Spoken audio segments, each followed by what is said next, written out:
dalam mata kuliah matrikulasi dari Sekolah Tinggi Agama Islam Al-Aqidah Hasyimiyah Jakarta dalam mata kuliah Pendidikan Ramah Anak. Mata kuliah Pendidikan Ramah Anak kali ini akan membahas tentang masalah sosial pada anak. Materi ini merupakan materi kelanjutan dari mata kuliah sebelumnya tentang kekerasan pada anak.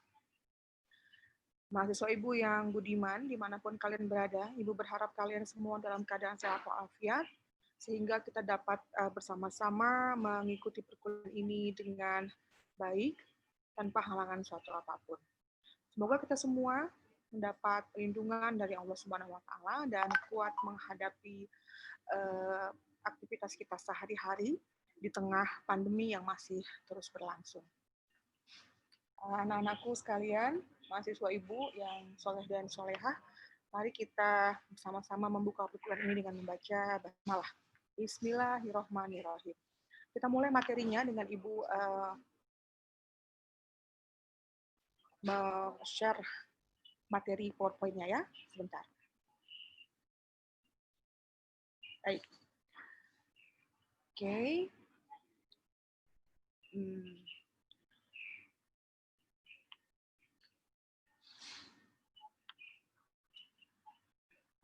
Mata kuliah Pendidikan Ramah Anak, Program Studi Pendidikan Islam Anak Usia Dini, STAI Al-Aqidah Al-Hasyimiyah Jakarta. Ya. Seri materi pendidikan ramah anak dengan tema masalah sosial pada anak.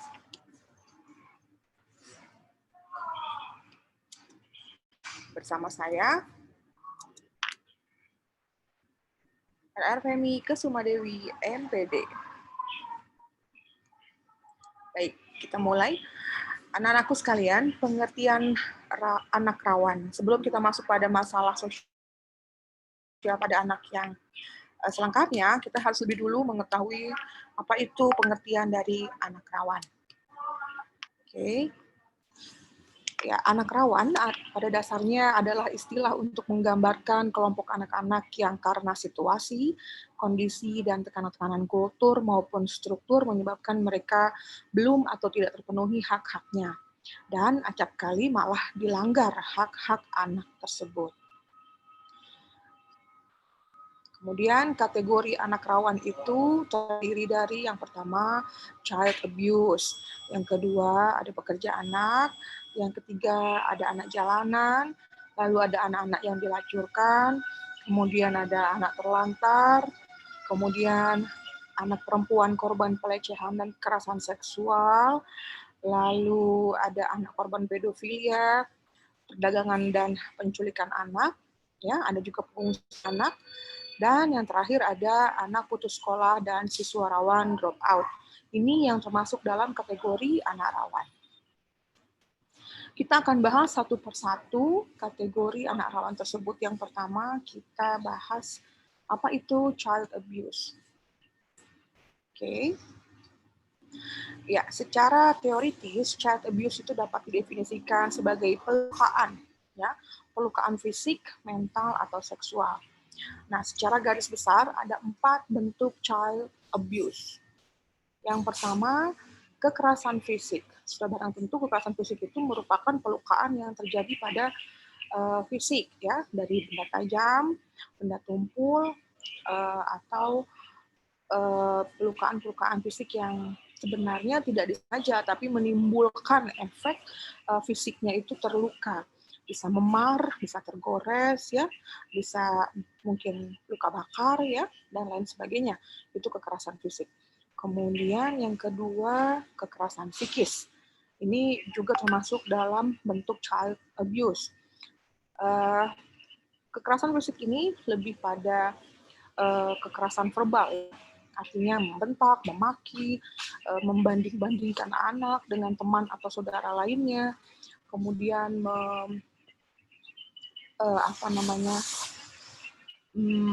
tidak memberikan penghargaan, ya, body shaming, ya, penghinaan secara fisik yang bisa secara fisik yang menimbulkan luka dalam mental dan menimbulkan luka batin, ya, misalkan kamu gendut atau kamu kurus, ya, atau ya ucapan-ucapan yang menyinggung perasaan, sudah pasti itu masuk pada child abuse dalam bentuk kekerasan psikis. Kemudian child abuse dalam bentuk seksual. Ya, ini ada pelecehan seksual, ada juga tindakan yang mengarah pada pemerkosaan, ya. Nanti akan ada slide tersendiri untuk membahas ini. Kemudian ada child abuse dalam bentuk ekonomi, ya, artinya anak-anak ini dipaksa untuk mencari penghidupan, mencari nafkah di jalan, ya, yang pada akhirnya anak-anak akan kehilangan haknya sebagai seorang anak yang mendapat perlindungan, gizi yang baik, dan lain sebagainya. Nanti akan kita bahas satu persatu juga. Nah, ini bentuk-bentuk child abuse, ya, kekerasan fisik yang meninggalkan bekas bisa permanen di tubuh anak, ya, luka fisik yang bisa menimbulkan luka permanen atau bahkan cacat permanen. Kemudian ini kekerasan verbal, ya, psikis tadi yang memaki, membentak, ya, menghardik, kemudian membanding-bandingkan, ya. Nah, ini juga ada child abuse dalam bentuk perundungan atau bullying. Ya, ini lebih pada misalkan body shaming, kemudian merendahkan, ya, tidak menghargai anak, dan akhirnya anak menjadi merasa tidak dihargai dan merasa tidak percaya diri. Ini bentuk perundungan. Lanjut. Nah, ini efek dari child abuse, ya, child abuse dalam bentuk kekerasan fisik. Ada bahaya dan dampak anak dipukul. Anak yang terbiasa dipukul itu akan tumbuh menjadi orang yang egois, antisosial, ya. Kemudian ada gangguan psikologis pada anak yang jarang dipuji dan lebih sering mendapat kekerasan baik fisik, secara fisik maupun secara verbal. Ya, ada gangguan psikologis terhadap anak. Kemudian anak terbiasa dengan kekerasan, hubungan orang tua dengan anak menjadi tidak harmonis. Ya, bahaya dari anak yang sering dipukul, ketika terbiasa dengan kekerasan, maka hubungan orang tua dengan anak akan tidak harmonis. Kemudian menyebabkan anak depresi dan berdampak gangguan emosional kepada anak. Kemudian bahaya yang lain adalah memukul anak itu tidak membuat anak lebih baik, justru menimbulkan masalah baru. Kemudian laporan tindak kekerasan terhadap perempuan dan anak di kotak karismatik. Nah, ini kotak karismatik ini samakan, ya. Kotak karismatik ini yang pertama ada kasus KDRT, ya. Kemudian ada non KDRT. Ini ada kasus-kasus di tahun 2017 dan 2018, ya, kasus KDRT dan non KDRT. Jadi McD. Kemudian ada juga nah, ada statement bahwa memukul anak malah mengajarkan mereka untuk menjadi orang yang yang suka memukul. Cukup banyak penelitian yang menunjukkan bahwa anak yang sering dipukul memiliki perilaku agresif dan menyimpang saat mereka beranjak remaja dan dewasa. Ya. Kemudian kita lanjutkan. Ini ada dampak bagi anak, ya, ketika mengalami kekerasan verbal. Kadang kita sebagai orang tua itu merasa tidak menyadari bahwasannya apa yang kita ucapkan itu sehari-hari itu merupakan sudah bentuk kekerasan verbal. Namun terkadang kita tidak menyadari, ya, sebagai orang tua kadang tidak menyadari kalau apa yang dilakukan dalam keseharian itu merupakan bentuk kekerasan verbal. Nah, misalkan contoh saja yang sangat sederhana, kalimat gimana sih, kok gitu aja nggak bisa, ya, ini sudah perundungan, sudah balik bullying, ya, sudah bullying. Perundungannya sudah sikap tidak menghargai dan merendahkan anak, ya, dengan kalimat ini saja. Dan saya rasa orang tua sering sekali nih mengucapkan ini. Kemudian nakal, ya, ini sudah labeling, ya, labeling kepada anak bahwa anak tersebut nakal. maka biasanya seorang anak yang biasa dipanggil atau disebut dengan sebutan nakal, dia akan menunjukkan sikap memang dia sebagai anak yang nakal gitu. Di otaknya akan ter apa ya, akan terpatri di otaknya bahwasanya saya ini anak nakal. Jadi ketika saya melakukan sesuatu kenakalan itu ya lumrah, orang saya ini anak nakal. Jadi seperti itu yang mereka pikirkan ya. Kemudian ada juga kalimat awas loh, Bunda jewer kamu. Nah, ini juga ancaman yang menakut-nakuti anak. Ini juga dalam sebagai bentuk kekerasan verbal. Kemudian ada kalimat jangan bikin malu Bunda dong, Dek. Ini juga kalimat yang sebenarnya rendahkan dan membuat anak merasa tidak percaya diri. Ini semua masuk pada kekerasan verbal. Ya. Nah, dampak dari kalimat yang sering kali kita ucapkan di rumah tanpa kita sadari itu apa dampaknya? Ini dampaknya. Anak merasa takut, kemudian tidak percaya diri, kemudian sulit bersosialisasi, mudah stres, ya, kemudian bersikap agresif, kemudian melambatnya proses tumbuh kembang pada anak. Ini secara psikologis proses perkembangannya akan terganggu dan akan mempengaruhi proses pertumbuhan badannya. Anak ini akan susah gemuk, ya, tidak ceria, kulitnya kusam, matanya tidak berbinar. Ini akibat dari perkembangan yang terhambat karena perasaan atau hormon endorfin anak ini tidak keluar, hormon bahagianya tidak keluar. Jadi perkembangan atau psikis dan pertumbuhan fisiknya akan lambat. Kemudian ya, tanpa disadari orang tua sering melakukan kekerasan verbal pada anak. Ya, apa itu kekerasan verbal? Kekerasan verbal adalah ucapan yang disampaikan dengan cara memaki, mengancam, menakut-nakuti, ya, memberikan cap buruk, dan merendahkan. Baik, kita lanjut. Beberapa contoh dari kekerasan emosional. Ini menurut Benedict tahun 2006. Yang pertama, kekerasan verbal itu meremehkan. Bentuknya meremehkan atau mempermalukan anak. Kemudian menolak memberikan kasih sayang, ya, dengan cara mengabaikan dan tidak menghargai anak. Tidak menanggapi pertanyaan anak juga tuh disebut menolak memberikan kasih sayang, yang disebut mengabaikan. Kemudian hukuman yang ekstrim. Hukuman yang ekstrim merupakan perbuatan yang bermaksud mengisolasi anak, ya, seperti mengunci anak di gudang, mengunci anak di toilet. Ini merupakan bentuk kekerasan emosional yang dalam bentuk hukuman yang ekstrim. Kemudian indikasi sifat dan fisik anak yang mengalami kekerasan verbal itu ada beberapa. Yang pertama, anak-anak itu ketika dia punya ciri-ciri, dia suka ngompol, ya, suka mengompol di usia yang tidak lagi balita. Itu mengindikasikan bahwa anak ini mengalami kekerasan verbal. Ya, ada tingkah laku yang tidak sesuai dengan usianya. Contoh mengompol, misalnya. Contoh lagi, misal menghisap ibu jari di usia yang sudah tidak lagi balita, ya. Kemudian suka bermain-main kuku, ya, jari kuku seperti ini atau di tangan, ya. Ini menunjukkan bahwasanya ada rasa tidak nyaman dalam dirinya, ada minder, ada tidak percaya diri. Itu diakibatkan karena dia mengalami kekerasan verbal. Kemudian yang kedua, anak ini sering memperlihatkan perilaku ekstrim, yaitu tidak percaya diri berlebihan dan sulit berkomunikasi. Ya, ini juga indikasi sifat anak yang mengalami kekerasan verbal. Perilakunya ekstrim, misalnya suka mengganggu temannya, kemudian suka murung di sudut rumah, ya, kemudian suka misalkan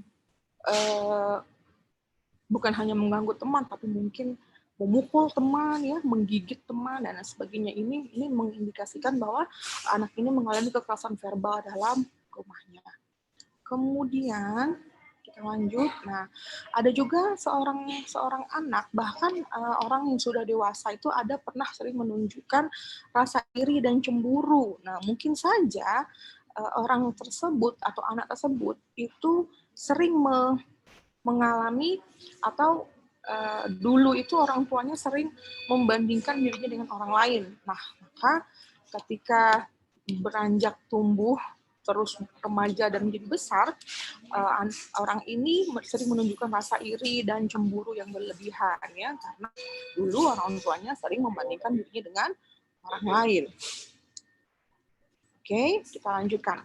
Nah, kita mengetahui bersama bahwasanya sekarang ini sedang kita dalam masa pandemi ya. Nah, didapati bahwa kekerasan anak dalam masa pandemi ini meningkat ya. Dalam masa pandemi COVID-19, kekerasan pada anak itu meningkat sebanyak 15%. Ya. Nah, kekerasan tersebut itu meliputi kekerasan verbal dan fisik. Ya. Nah, padahal sebenarnya terkadang orang tua ini tanpa sadar itu melakukan kekerasan, ya. Kenapa? Karena efek dari pandemi ini pastinya banyak orang tua yang melakukan bekerja dari rumah, work from home, ya, WFH, kemudian ada lockdown, ya, PSBB, jadi terlalu banyak di rumah, terlalu banyak menghabiskan waktu bersama keluarga di rumah, yang seharusnya lebih mengeratkan hubungan kasih sayang antar keluarga, justru malah bagi sebagian orang ini dianggap satu hal yang menjemukan. Kenapa menjadi jemu? Karena mereka merasa tidak bisa melakukan apa-apa di rumah, ya, himpitan ekonomi dan penghasilan yang makin menurun, anak yang menjadi sasaran kekerasan, anak yang menjadi pelampiasan himpitan-himpitan tersebut, ya. Kemudian efek dari penghasilan yang berkurang atau mungkin kehilangan pekerjaan, ada ribut dengan pasangan hidup di rumah, ya, kemudian ini dilampiaskan kepada anak, maka kekerasan pada anak meningkat 15%. Nah, kenapa hal itu terjadi? Karena orang tua ini tidak siap. Ya, ketidaksiapan orang tua menjadi salah satu penyebab terjadinya kekerasan pada anak. Ya, nah kekerasan yang dialami oleh anak akan berdampak pada anak. Nah, maka perlu penanganan agar tidak terhambat. Dan saya punya satu materi sendiri untuk menghadapi masalah ini ya, di materi menjadi orang tua yang tangguh di masa COVID-19 ini. Nah, di lain kesempatan akan saya berikan. Kemudian ada faktor penyebab terjadinya child abuse. Menurut Siti Fatimah tahun 92, faktor pendorong atau penyebab terjadinya kekerasan atau pelanggaran dalam keluarga yang dilakukan terhadap anak adalah pertama, faktor ekonomi atau kemiskinan. Yang kedua, masalah keluarga, ya. Yang ketiga, faktor perceraian. Yang keempat, kelahiran anak di luar nikah. Yang kelima, permasalahan jiwa atau psikologis. 5 faktor ini menjadi penyebab terjadinya child abuse. Ya, faktor ekonomi sudah barang tentu ya, ketika kita kehilangan pekerjaan atau pendapatan yang berkurang, sedangkan beban hidup semakin meningkat, maka yang ada orang tua menjadi stres. Setelah stres, dia tidak tahu bagaimana cara mengolah atau mengelola stresnya, maka timbullah masalah keluarga di sini. Di nomor 2 ini, timbul masalah keluarga, saling cekcok di dalam hubungan suami istri. Dan akhirnya timbullah faktor perceraian. Ya, ketika tidak mampu menyelesaikan masalah keluarga ini, faktor perceraian menjadi dominan. Ya, selain itu, faktor penyebabnya adalah kelahiran anak di luar nikah, ya, hasil hubungan gelap, hasil seks pranikah, ya, hasil free sex. Nah, ini menyebabkan anak-anak yang lahir dari proses tersebut dianggap membawa sial, dianggap membawa malu keluarga dan lain sebagainya. Yang kelima, permasalahan jiwa atau psikologis ini lebih pada ada kelainan-kelainan secara psikologis pada orang tua, ya, dari berbagai macam latar belakang dan penyebab. Oke, kita lanjut. Oh, ada satu lagi, yang keenam. Faktor penyebabnya adalah tidak dimilikinya pendidikan atau pemahaman pengetahuan religi yang memadai oleh atau dari orang tua. Ya, maka dari itu sebagai orang tua, ya, harus menjadi teladan bagi keluarga, menjadi teladan bagi anak-anaknya dengan cara terus mengupdate kemampuan, pengetahuan secara pendidikan, ya, dan juga yang sudah pasti barang tentu pendidikan pengetahuan agamanya harus terus diupdate, harus terus ditingkatkan ketakwaan keimanan ya. Untuk apa? Untuk menjaga keluarganya dari siksa api neraka. Ada itu ya ayat yang menyebutkan bahwa jagalah dirimu dan keluargamu dari api neraka. Ini penting sekali ya, karena kalau orang tua yang sudah paham dengan agama, pastinya anak-anaknya juga digiring kepada hal-hal yang sesuai dengan ajaran agama. Seperti itu. Lanjut, kita masuk pada tanda-tanda terjadinya child abuse. Secara teoritis, anak-anak mempunyai risiko tinggi untuk mengalami penganiayaan. Nah, siapa saja anak-anak yang mempunyai risiko tinggi untuk mengalami penganiayaan? Yang pertama, anak-anak hyperaktif sampai dengan anak yang mengalami gangguan perkembangan.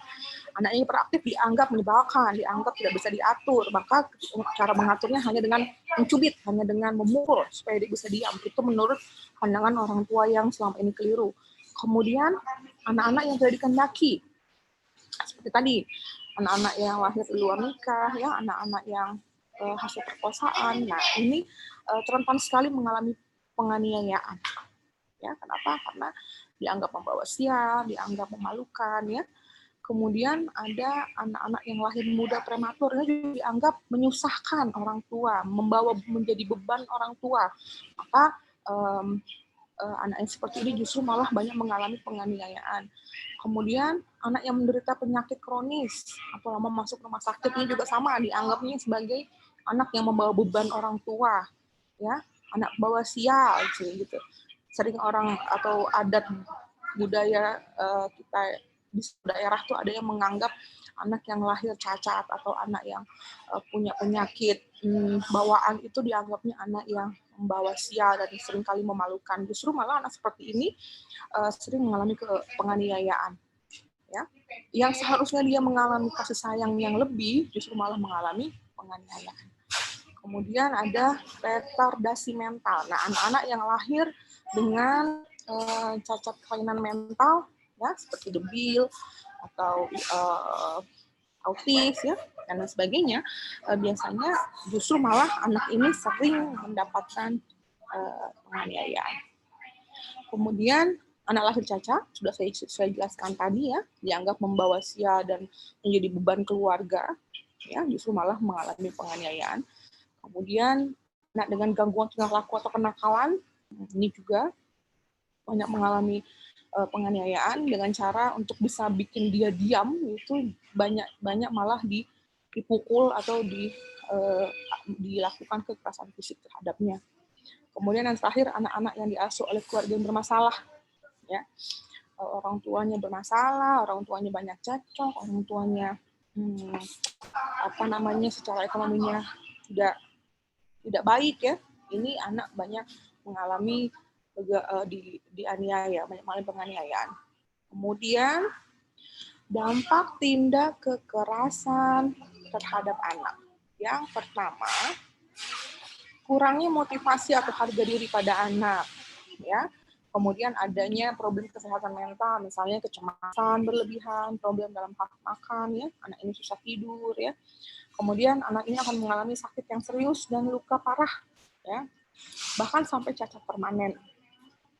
Ya, kalau dipukul, pukulannya selalu serius mengenai tubuhnya, ya, bisa menyebabkan patah tulang, radang infeksi, ya, mata lebam, sakit kepala, ya, perut, otot, dan lain-lain. Meski dia sudah tidak lagi dianiaya, tapi jangka panjangnya ini yang dinamakan dengan luka permanen. Ya, lukanya sudah sembuh, tapi akan bisa kambuh lagi ketika ada hal yang memicunya. Nah, ini yang disebut dengan luka cacat permanen. Ya, kemudian anak yang mengalami kekerasan dalam bentuk seksual, ya, dia akan mengalami problema kesehatan seksual, misalnya mengalami kerusakan organ reproduksi, kehamilan tidak diinginkan, dan ada juga resiko penularan penyakit menular seksual. Ya, kemudian anak yang mengalami tindak kekerasan itu akan terjadi perilaku agresif, suka menyerang, jadi mudah marah, ya, pemarah, bahkan atau sebaliknya, jadi pendiam, murung, ya, dan tidak suka bergaul, menarik diri dari kehidupan sosialnya. Ya. Dan kemudian dampaknya lagi ada mimpi buruk dan serba ketakutan. Ya, dia kehilangan nafsu makan, tumbuh dan berkembangnya lambat, ya, belajarnya jadi lambat, ya, kemudian ada penyakit lain, asma, sakit kepala, ini namanya penyakit psikosomatis yang disebabkan dari keadaan psikologis yang tidak baik.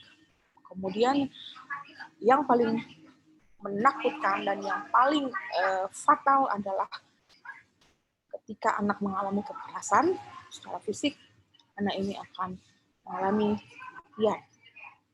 Ya, kita tidak ingin sekali anak-anak Indonesia tumbuh dan berkembang di sekitar kita, anak-anak yang mengalami gangguan mental, ya, bahkan anak-anak yang harus cacat, baik itu cacat sementara atau permanen, kita tidak ingin melihat hal itu terjadi untuk anak-anak Indonesia, ya.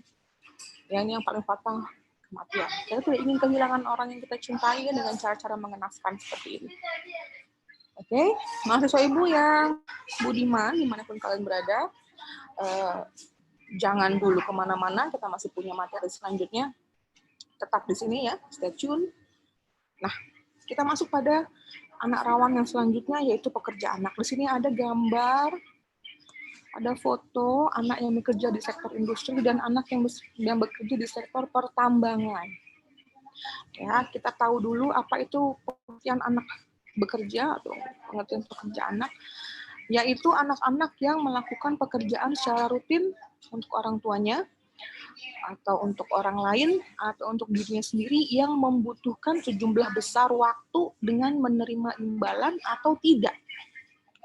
Ya, dia bisa dikasih upah atau malah cuma dikasih makan, atau malah tidak sama sekali. Ada yang seperti itu. Ya, ada. Namanya eksploitasi anak. Tidak diberikan apa-apa, itu ada. Dan itu banyak terjadi. Dianggapnya anak tidak bisa melawan, anak tidak mampu, tidak berdaya untuk melawan, jadi nggak dikasih makan juga, mau gitu. Karena apa? Takutan. Jadi dia mau mengerjakan sesuatu yang disuruh oleh orang dewasa dengan rasa takutan. Itu ada. Kemudian dari segi pendidikan, anak-anak yang bekerja disinyalir cenderung mudah putus sekolah. Baik putus sekolah karena bekerja terlebih dulu, atau putus sekolah dulu baru bekerja. Gitu. Ya. Kemudian masih tentang pekerja anak. Nah, ini ada pergeseran di sektor publik. Ya, dalam era industrialisasi yang berlangsung di saat Indonesia saat ini, ya, yang berubah bukanlah keterlibatan anak-anak itu dalam angkatan kerja, tapi yang terjadi adalah perubahan bentuk keterlibatan mereka. Bila di era sebelumnya anak-anak bekerja, ya, atau anak-anak yang banyak terlibat di sektor pertanian yang tak dibayar karena sekedar membantu orang tua mereka, ya. Nah, maka di era industrialisasi keterlibatan anak-anak itu telah bergeser ke sektor perdagangan, ke sektor industri dan jasa sebagai tenaga kerja upahan. Artinya begini, dulu di era sebelumnya, anak-anak bekerja itu hanya untuk membantu orang tuanya yang bekerja sebagai petani, di sektor pertanian atau di sektor perkebunan. Membantu orang tuanya saja, kalau dulu. Tapi sekarang, di era industrialisasi, anak-anak itu sudah bergeser. Bekerjanya lah ini bukan untuk membantu orang tua, tapi mereka bergeser ke sektor industri, perdagangan, dan jasa sebagai tenaga kerja upahan yang bisa dibayar dengan nilai yang sangat minim, ya. Dan ini banyak terjadi orang-orang yang atau pebisnis yang merekrut anak-anak itu dengan maksud mendapat keuntungan yang sebesar-besarnya, karena anak merupakan pekerja yang bisa dibayar murah atau bahkan cuma dikasih makan saja, tidak usah dibayar upah. Ada yang seperti itu. Nah, ini faktor penyebab terjadinya pergeseran keterlibatan anak pada pekerjaan di sektor domestik dan di sektor domestik ke publik. Nah, yang pertama berkait dengan jajasan kemiskinan atau ketidakmampuan ekonomi keluarga. Jadi banyak orang tua yang meminta anak untuk membantu perekonomian orang tua. Berkait dengan keinginan si anak sendiri yang dengan sadar memilih dunia eksploitasi di luar rumah daripada terus-menerus bekerja di bawah kendali orang tua mereka sendiri. Nah, ini terkait dengan anak yang mengalami kekerasan dalam rumah tangga. Jadi mereka lebih senang di luar. Lebih senang berada di luar daripada di rumah dengan tekanan-tekanan dari orang tua yang mengarah pada kekerasan verbal maupun fisik. Jadi lebih senang di luar rumah dan akhirnya ditangkap oleh dunia industri ya menjadi pekerja anak gitu. Kemudian yang ketiga berkait dengan kepentingan pengusaha yang senantiasa ingin mengakumulasi keuntungan sebanyak-banyaknya. Seperti yang saya jelaskan tadi bahwasanya pekerja anak ini memungkinkan untuk dibayar dengan upah yang minim ya, atau bahkan cuma dikasih makan saja ya. Ini sangat menguntungkan bagi pengusaha di sektor industri. Baik, kita lanjutkan. Di sini ada pekerja anak di sektor berbahaya. Ya, apa saja pekerjaan di sektor berbahaya? Yang pertama, semua bentuk perbudakan atau praktik yang menyerupai perbudakan atau yang menyerupai perbudakan, ya, seperti penjualan dan anak-anak kerja ijon. Ya, saya ulangi, semua bentuk perbudakan atau praktik yang menyerupai perbudakan, seperti penjualan dan anak-anak bekerja ijon dan penghambaan, serta kerja paksa atau wajib kerja, termasuk pengerahan anak secara paksa atau wajib terlibat dalam konflik senjata. Ya, ini biasanya terjadi di negara-negara yang berkonflik. Kemudian yang kedua, anak yang bekerja di sektor berbahaya itu adalah anak yang terlibat dalam penggunaan, penyediaan, dan penawaran anak untuk kegiatan prostitusi, untuk produksi pornografi, dan untuk menunjukkan pornografi. Nah, yang ketiga, anak yang terlibat dalam penggunaan, penyediaan, dan penawaran anak untuk kegiatan terlarang, terutama untuk penyelundupan narkotika dan obat-obatan psikotropika. Ya, ini anak dalam sektor berbahaya. Kemudian yang keempat, pekerjaan yang pada dasarnya dan lingkungannya membahayakan kesehatan, keselamatan, atau moral anak. Ya, itu. Ada berapa tadi? Ada berapa tadi? Ada 4 ya. Oke. Ini kepencet. Ada 4 ya. Anak yang bekerja di sektor berbahaya itu ada 4. Ya. Nah, ini yang termasuk pada pekerja anak dalam sektor berbahaya. Ini potret-potret prostitusi anak ya. Ini ada nih porno aksi. Nah, ini terkadang porno aksi pada anak ini kita tanpa kita sadari ini terjadi di mana-mana di sekitar kita.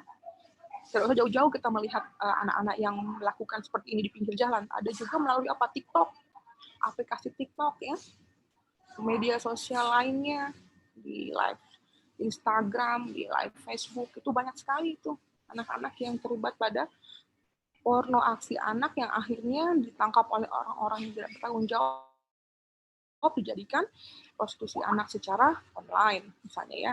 Kemudian ada ini yang udah jelas-jelas ada tuh terjaring kemarin itu oleh polisi, ada prostitusi anak di Kalibata. Ada juga yang di Rawabebek, Jakarta Utara. Oke. Ya, itu potret-potret prostitusi anak ya. Kenapa terjadi prostitusi anak? Ada faktor penyebabnya. Yang pertama, kemiskinan, sudah barang tentu ya. Kemiskinan, kemudian gaya hidupnya tinggi lah ya, ikut kaum urban, lifestyle ya. Keinginan tinggi, konsumtif ya. Nah, itu. Kalau udah kemiskinan itu jatuhnya ke konsumtif. Kenapa? Karena gaya hidup. Ya, kemudian ini kurangnya perhatian orang tua. Ini ranah kita, ranah pendidikan ramah anak. Orang tua ya, itu berperan sangat penting. Kemudian yang ketiga, beberapa kepercayaan tradisional ini ada di daerah tertentu ya, saya tidak bisa sebutkan ya di sini.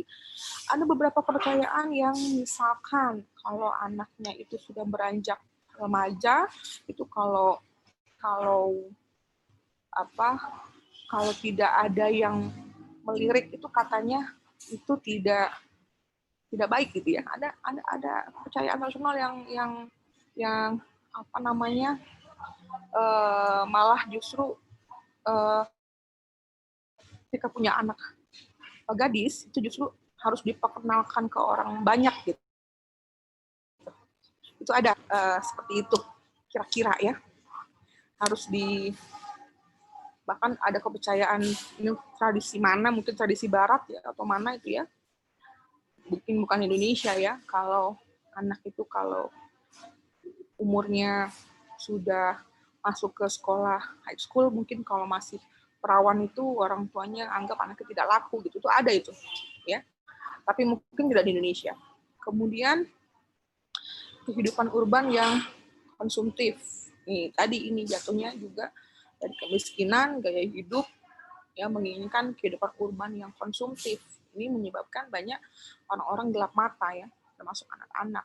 Keinginan punya barang bagus, keinginan punya handphone canggih ya, ikut teman-temannya dan lain sebagainya. Ya. Yang kelima, berbagai bentuk eksploitasi anak seperti pekerja anak tadi ya. Dan yang keenam, lari dari rumah akibat menjadi korban tindakan kekerasan dalam keluarga. Ini yang menjadi sorotan penting bagi kita di pendidikan ramah anak.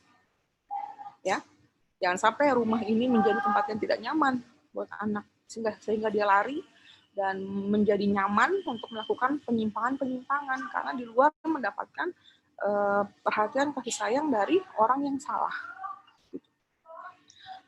Oke, lanjut. Nah, ini akibat bagi PSK anak-anak. Kehamilan dini, ya, penularan penyakit tertular penyakit menular seksual, ya, ada aborsi ilegal, ya, yang jauh dari kelayakan medis, mungkin mengancam nyawa mereka, ya. Aborsi ilegal bisa menyebabkan kematian.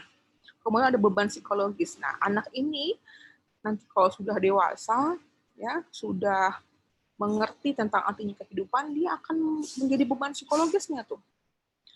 Ya, contoh sekali, contoh. Ada sekarang kita ada kasus video porno ya yang membawa nama seseorang. Nah, itu beban psikologis bagi pelaku tersebut adalah ya seumur hidupnya akan terus merasa malu di kemanapun mereka pergi, manapun dia pergi, itu stempel buruk itu sudah ada melekat ya di dirinya dan keluarganya. Ini menjadi beban psikologis seumur hidup. Gitu. Ya. Oke. Lanjut.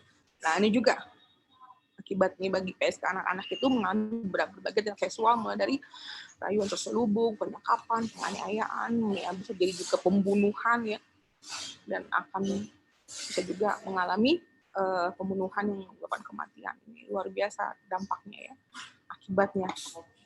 Nauzubillah min zalik ya, maka kita sebagai pendidik dimanapun kita berada, walau orang tua maupun kita guru ya, kita harus bisa sama-sama mencegah semua ini dengan mengedukasi siapa orang-orang yang terdekat dengan kita, keluarga, anak-anak ya, keluarga belajar, peserta didik, kita harus berikan edukasi yang baik.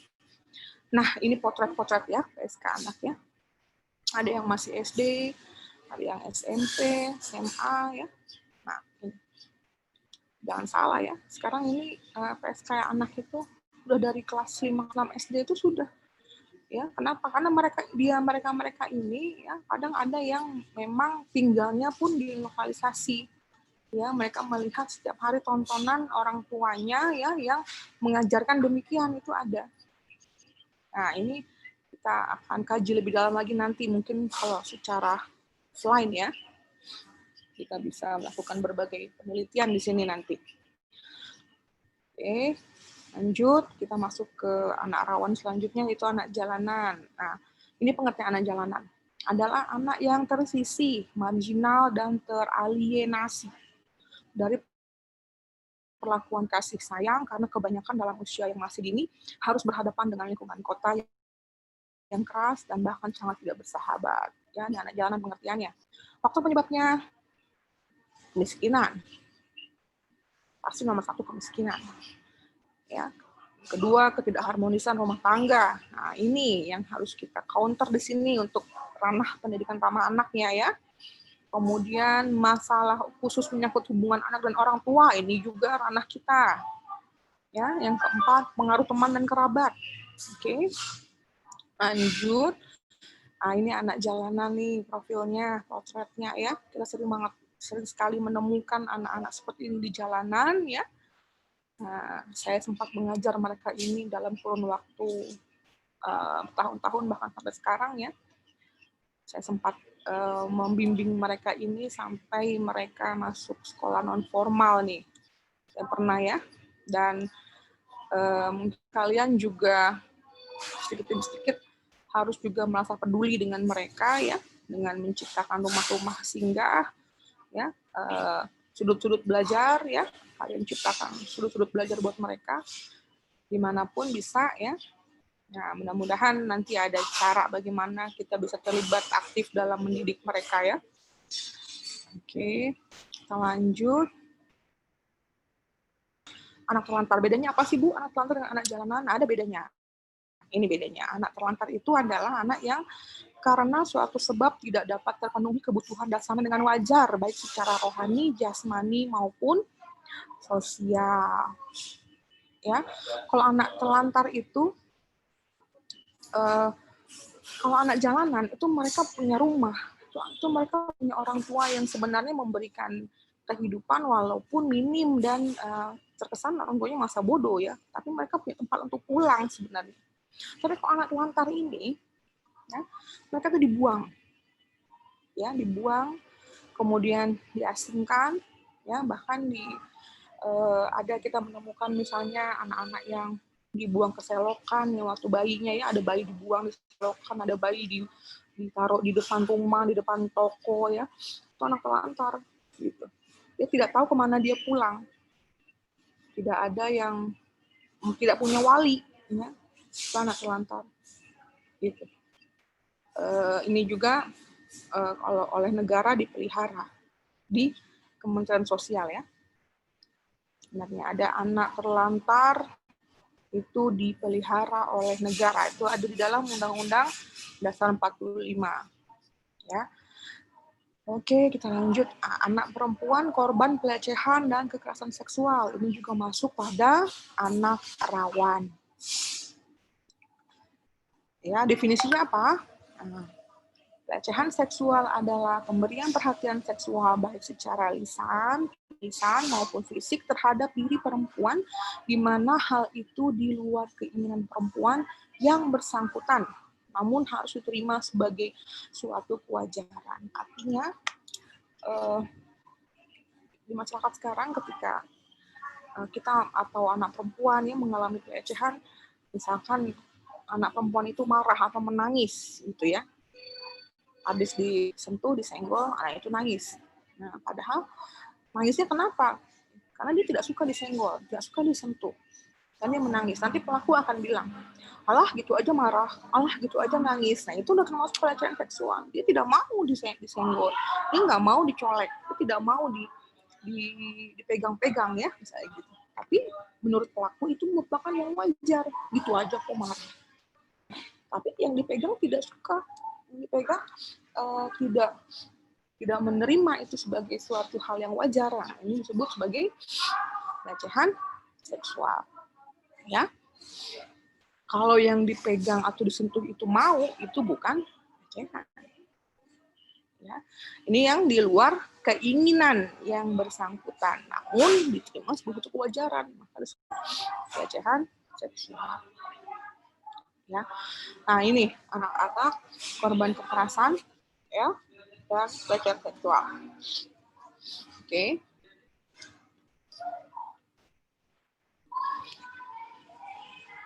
Ya. Ini, anak merasa murung, anak terlihat murung, ya, takut ketemu orang lain, ya, kemudian mengurung diri, ya, tidak mau bersosialisasi, takut dengan orang asing, ya, takut dengan suara orang, itu karena korban pelecehan seksual. Oke, lanjut. Pengungsi anak. Nah, kita ini sekarang sedang mengalami banyak sekali ya, Indonesia sedang mengalami banyak sekali bencana belakangan ini ya, dari meletus, gempa bumi, longsor ya, dan bencana ekologis. Apa itu bencana ekologis? Bencana yang berasal dari kerusakan ekologi.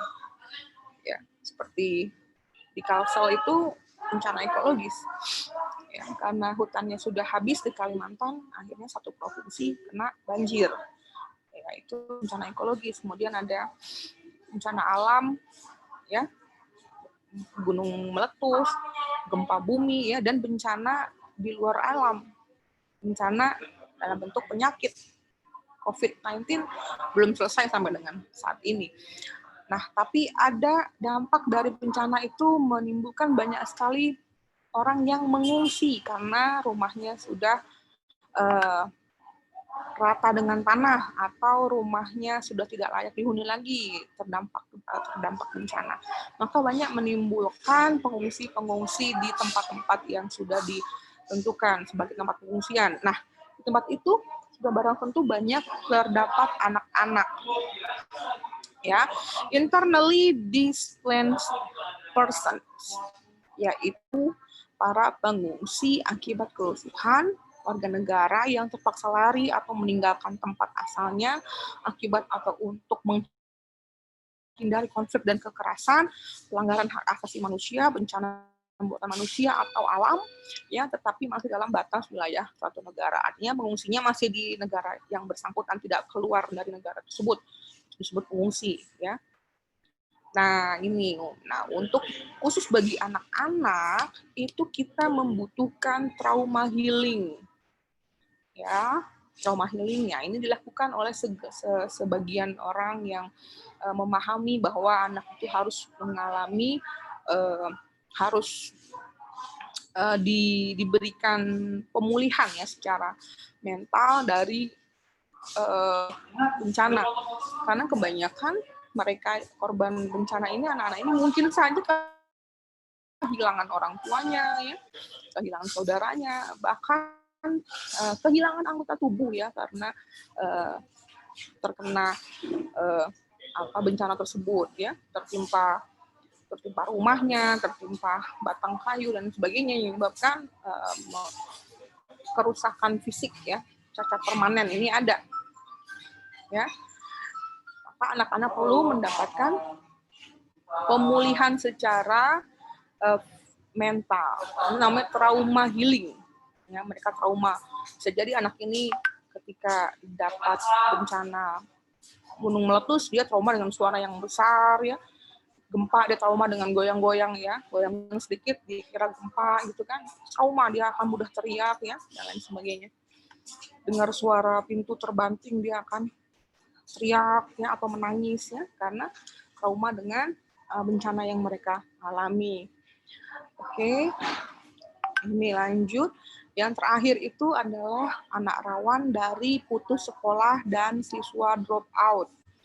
Anak putus sekolah dengan anak drop out itu bedanya apa? Nih, anak putus sekolah itu adalah anak yang sudah tidak lagi melanjutkan pendidikan di jenjang pendidikan dasar.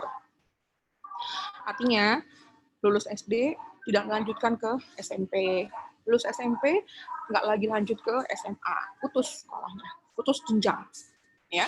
Kemudian kalau yang drop out, anak siswa rawan drop out yaitu siswa yang prestasi akademiknya kurang. Nah, di mana hal itu ditandai dengan nilai ujian atau raport yang minimal atau dia pernah tidak naik kelas.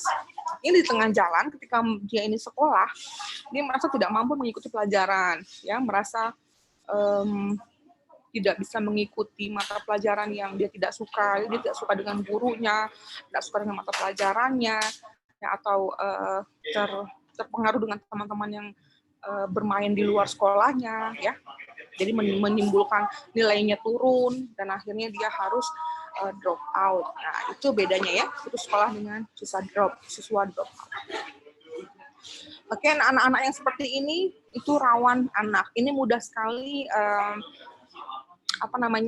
diambil atau direkrut oleh orang-orang yang tidak bertanggung jawab dan akhirnya akan menjadi penyimpangan-penyimpangan ya dan akan merugikan anak tersebut. Ketika anak putus sekolah diambil oleh orang yang tidak bertanggung jawab, dijadikan bekerja anak, bahkan ada di sektor berbahaya tadi ya, atau akan dieksploitasi ya, atau akan diberikan pengaruh yang negatif seperti alkohol, minuman keras, dan narkoba misalnya dengan pergaulan baru di luar sekolahnya. Nah, ini yang harus kita jaga ya, jangan sampai terjadi oleh anak-anak di sekitar kita. Oke. Nah, yang terakhir adalah bagaimana kita caranya membangun kepedulian terhadap nasib dan upaya perlindungan anak rawan. Kita memiliki langkah ya. Yang penting dalam membangun kepedulian itu adalah yang pertama bagaimana menyusun sebuah strategi dan langkah aksi yang benar-benar nyata untuk membongkar dikotomi domestik publik dalam persoalan anak. Ini ranah para pemerhati pendidikan ya, mungkin Bapak Ibu yang intens memperhatikan pendidikan anak-anak di Indonesia ya, para pemangku kebijakan pendidikan Indonesia ya, ini harus menyusun sebuah strategi dan langkah aksi ya, untuk membongkar dikotomi domestik publik dalam persoalan anak. Kemudian yang kedua, menumbuhkan kepekaan elit politik dan aparat di birokrasi pemerintah. Nih, jadi pemerintah ya minta untuk peka terhadap persoalan kelangsungan masa depan anak-anak rawan. Ya. Nah, yang ketiga, membutuhkan advokasi dan kepedulian para birokrat sebagai perencana program. Nah, ini yang bisa kita lakukan nih di ranah bawah. Menumbuhkan potensi swakarsa dan mendorong proses pembentukan mekanisme penanganan anak rawan yang bersifat kontekstual. Misalnya, khususnya di tingkat komunitas melalui bantuan SLM dan CBO. Artinya SLM dan CBO ini kita bisa menggandeng atau bekerja sama dengan CSR ya, corporate social responsibility di perusahaan-perusahaan ya, untuk menyisihkan anggarannya, membantu atau dalam upaya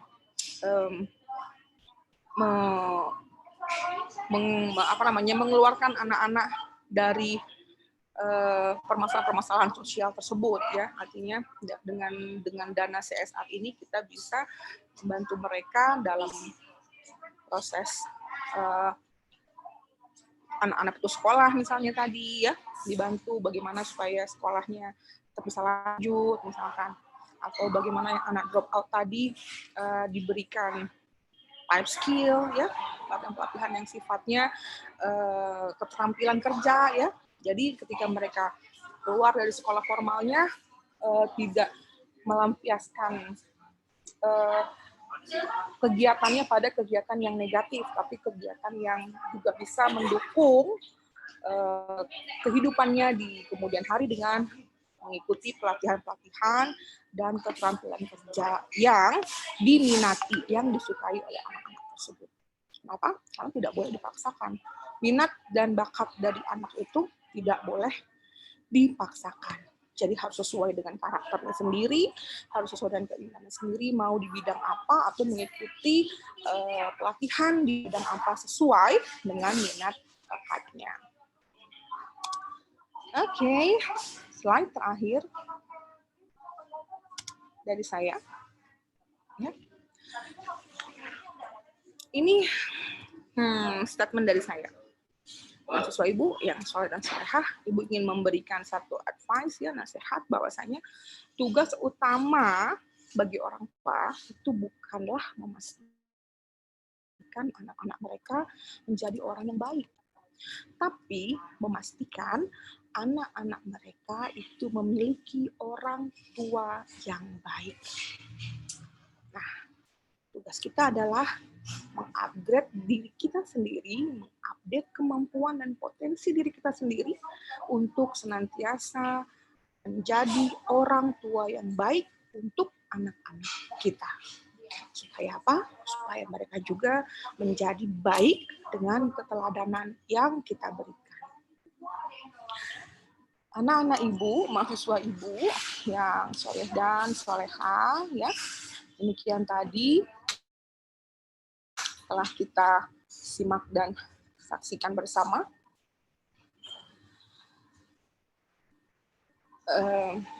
materi mata kuliah kita pada kesempatan kali ini, yaitu tentang seri materi pendidikan ramah anak dalam tema masalah sosial pada anak. Semoga apa yang Ibu sampaikan pada kesempatan ini bermanfaat untuk kita semua, ya, menjadi ilmu yang bermanfaat dunia dan akhirat. Dan pesan Ibu adalah cintai, sayangi, dan lindungi anak-anak Indonesia, karena mereka adalah penerus bangsa ini. Ya, semoga kita semua terhindar dari penyakit yang bahaya.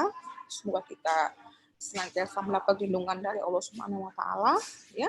Tetap sehat dan tetap semangat. Salam untuk keluarga di rumah. Mohon maaf atas segala kekurangan. Akhir kata, billahi taufik wal hidayah. Wassalamualaikum warahmatullahi wabarakatuh.